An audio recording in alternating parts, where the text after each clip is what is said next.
Oh man, I forgot how pretty this game is. It's so ridiculously pretty. Hello everyone, welcome back to the channel. PCVR versus PSVR2. A whole new console war has erupted in recent weeks. And I wanted to just kind of pop in and kind of give my 2 cents on the matter, I guess.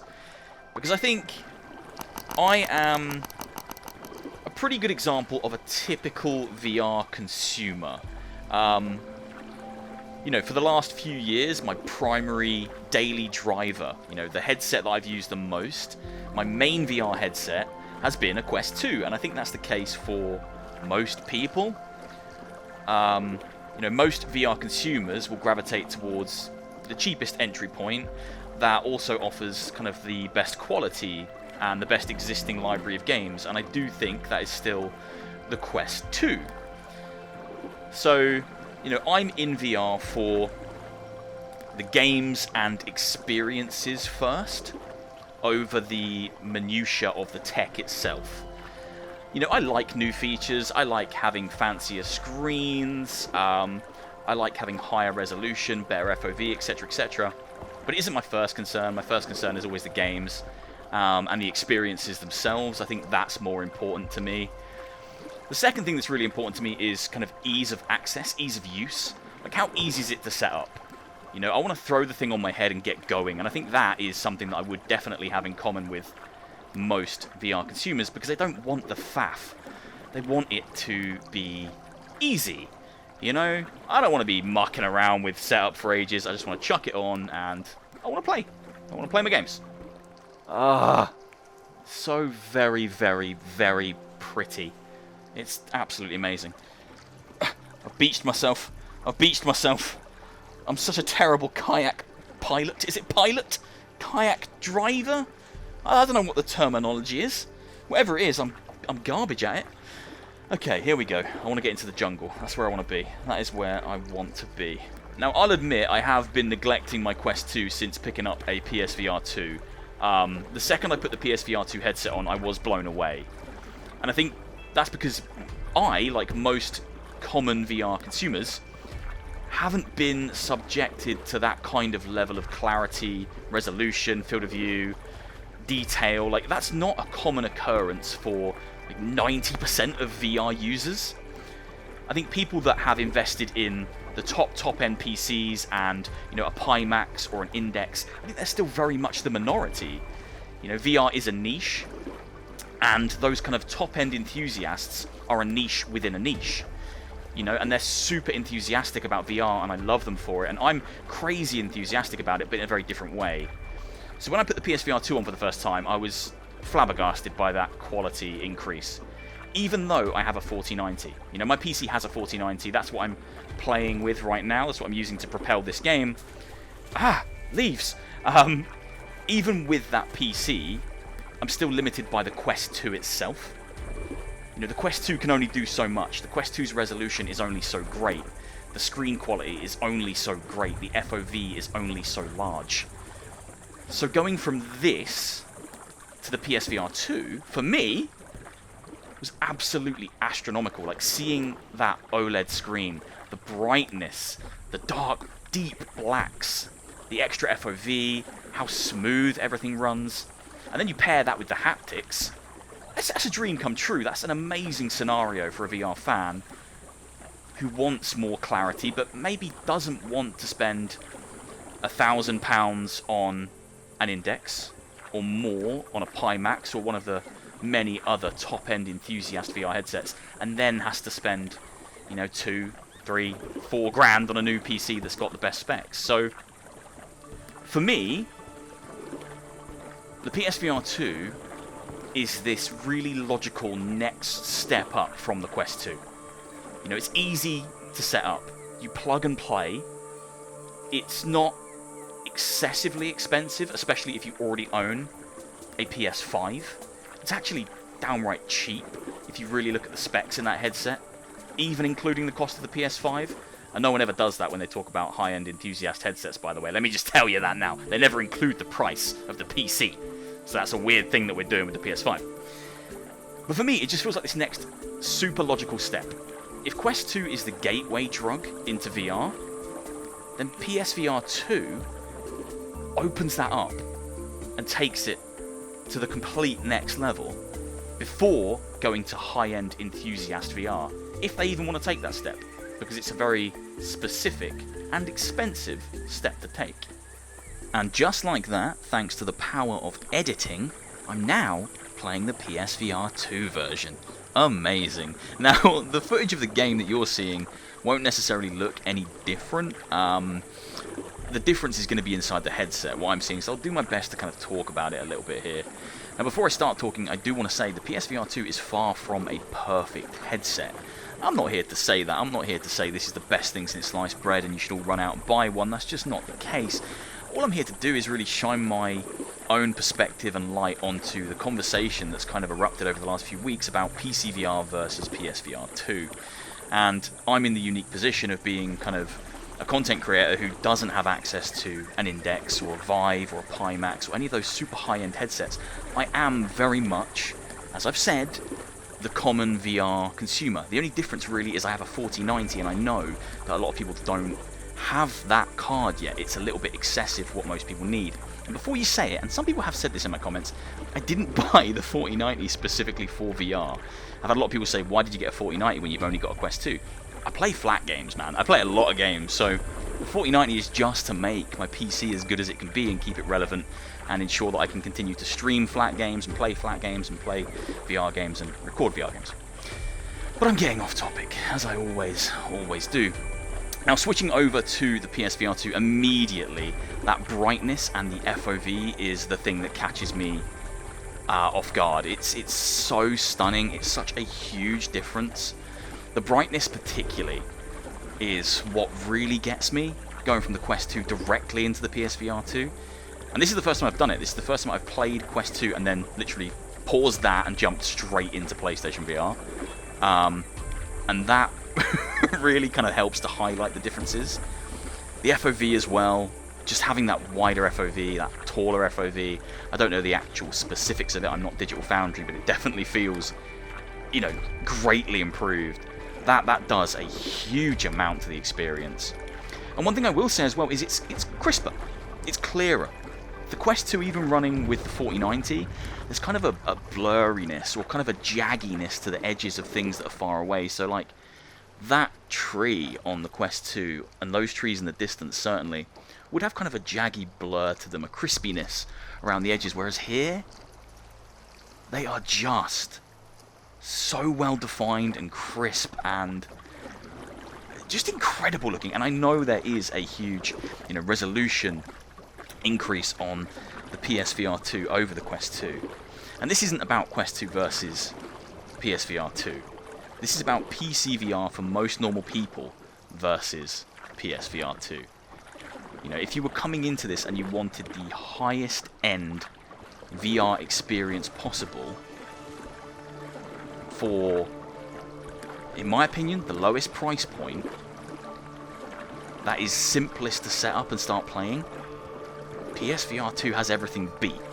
That is my opinion at this moment in time. Now, I haven't fully done my review of the PSVR2 yet. I'm spending some more time with it. I want to play with it for at least a month before I score it and all that. But I do believe that for the lowest entry point that gives you the highest quality and is the easiest to set up and use, PSVR2 dominates PCVR. Because for most people who want PCVR, the Quest 2 will be the headset that they use, and it is limited.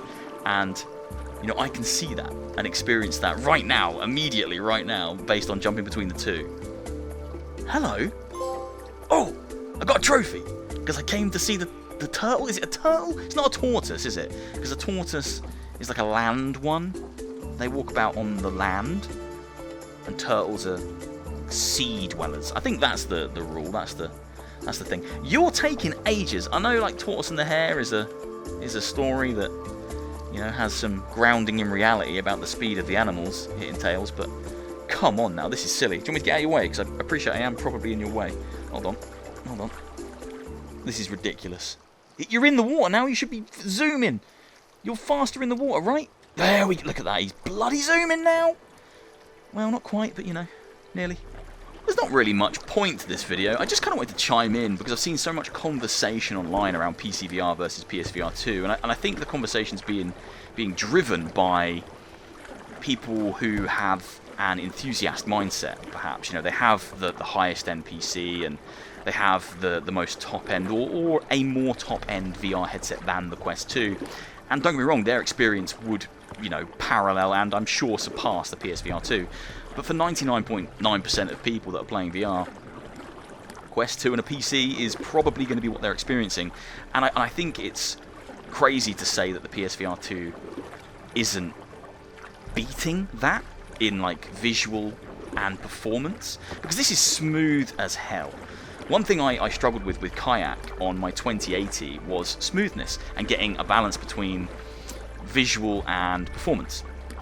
And again, PSVR2 eliminates that because you've got the power of the PS5, the games are optimized, and they're just going to run smoothly. You're not going to encounter, you know, FPS issues and drops and that kind of stuff that we've become used to and accustomed to on PCVR, because we know it's tough to run these games and we have to find sweet spots and all that. And I think most consumers won't have a 4090. They'll probably have a 10 or 20 series card, maybe a 30 series card. You know, they are becoming a bit more affordable now. But I don't know. I absolutely adore the experience that the PSVR2 is giving me. It is so crisp. It is so immersive. The screen is gorgeous. I don't know what this mirror thing is people are talking about. I'm not going to try and dissect it or figure it out. Again, I'm not Digital Foundry. That isn't who I am. But I haven't seen it. I think the only thing I've seen really is the blurriness in Horizon. When I play Horizon and you're turning and you're moving quickly, there is a blurriness. There is a, I don't know if I would call it a ghosting, but there is something going on there, and that isn't fantastic. But in this looks better than it does on my Quest 2, running on my 4090 on cinematic settings. I had it maxed out on cinematic. Right, I had to check out the storm before I wrap this video up, because apparently this looks amazing on PlayStation VR thanks to... Oh, there's a slight haptic feedback on my face just then. What was that about? Is it the rain? Oh, it's only slight. Oh, that does bits. That's doing stuff. That is yeah, that is doing stuff. Wow. Okay. Yeah, I need to check this level out because people have told me it looks absolutely insane on PSVR2 thanks to the OLED screen. And, you know, they're not lying. It's absolutely gorgeous. It's a stunning level. And that lightning that cuts through, just the way that breaks through the duller kind of night sky. The OLED screen is nuts. Absolutely insane. And I've seen some people kind of comparing brightness of VR headsets recently, like the nits. I think it's nits they call it.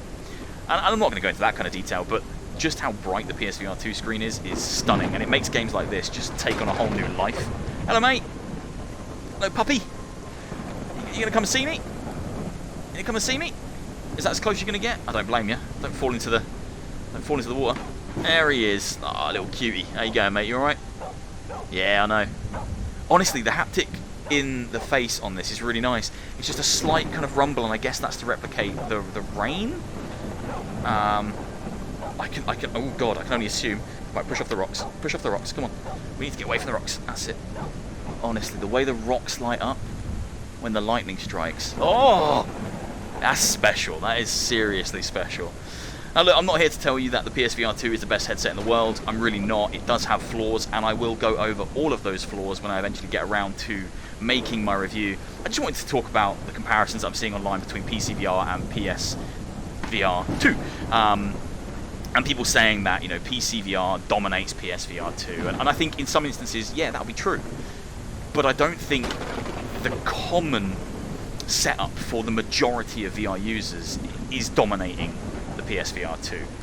I think it's all about experience. If you've been exposed to far more high-end VR headsets, you're going to have this higher expectation of what the PSVR2 should do. But if you're coming from the Quest 2 like me, and that's your daily driver, and that's the headset you're using most, and then you come into this, it's transformative, and that's why I'm using it so much, because for me, finally, I'm seeing things in VR that I haven't been able to see even on a 4090, because there are limitations in the hardware that I have. I don't have another £1,000+ to spend on another VR headset to elevate out of bounds. Holy cock and balls! I don't have that money to spend on a VR headset to elevate the experience of my PCVR. Oh, right, just so this is fair, I should probably finish on this level on the Quest 2, right? Load back onto the Quest 2 and check out that version of this level. Yeah, let's do that. Let's be fair here. Let's be fair. Now, I'll tell you this for free: the Quest 2 is much more comfortable than the PSVR 2. If this was a Quest 2 versus PSVR 2 video, then the Quest 2 would take it on that. My Quest 2 anyway, because it's got the, you know, the Bobo head strap and these Kiwi grips and a different facial interface. Much more comfortable. We definitely need some comfort enhancing accessories for PSVR 2. Now, honestly, jumping back over right now, the blurriness that I mentioned before, I can immediately see it. Like that lighthouse, nowhere near as sharp as it is on the PSVR 2. Even the water, like a few feet in front of me, has kind of like a blurriness to it. And look, I'll show you. I am on cinematic. Everything maxed out. Everything maxed out. Cinematic, high, on. So, you know, the 4090 is doing what it can, but it's limited by the Quest 2. And that's kind of my point of this video, is that this debate is raging online. It's console war style debate, and ultimately the mass majority of people who have access to PCVR are going to be using a Quest 2. So those people like myself are going to see a massive difference when they go onto the PSVR 2. Or perhaps I'm seeing the difference because I've spent so much time in VR and I can really immediately see it. But I think most people will be able to see these differences. The blurriness, the additional clarity, the additional resolution, the additional FOV, the brightness. I just think, yeah, it's a weird one. Ultimately, at the end of the day, it doesn't matter where you're playing VR, as long as you're playing VR. If you're helping this medium to grow, if you're spreading the good word about it, if you're enjoying games standalone on the Quest, on Pico, PC with an Index, PC with a Quest, or PSVR 2 or PSVR 1, it doesn't matter. You're helping this medium grow, and I love this medium, and I can't wait to see where it goes in the next few years, because I do still believe it's only just getting started. We're only just starting to see... Hello again. Slightly blurrier dog. We're only just starting to see what VR can really do, and I'm all for more companies getting involved with VR. So Sony jumping back in and making a brand new flagship VR headset that's got people talking at the very least is an amazing thing. And we can sit there and we can debate Mura effect and blurriness and ghosting and all that stuff. We can debate it all day long. But ultimately, they're here, they're engaging, they're doing something, and they're trying to further the medium and give us new experiences as a VR audience. And for that, I absolutely love them, and I love anyone who engages with VR and helps to push the medium forward. So yeah, that's my 2 cents on the matter. I think it's good that people are talking, I think it's good that people are passionate, but I do think people need to remember that, for most people, their PCVR setup is a Quest 2 and whatever PC they have. And that, in my opinion, is absolutely dominated by the PSVR 2. I've just experienced it firsthand, jumping real time between the two, and yeah, I don't think there's much competition. Both are great fun, and whatever you've got is brilliant, but PSVR 2, in this instance, certainly in Kayak, yeah, absolutely smashes a Quest 2 with even a 4090.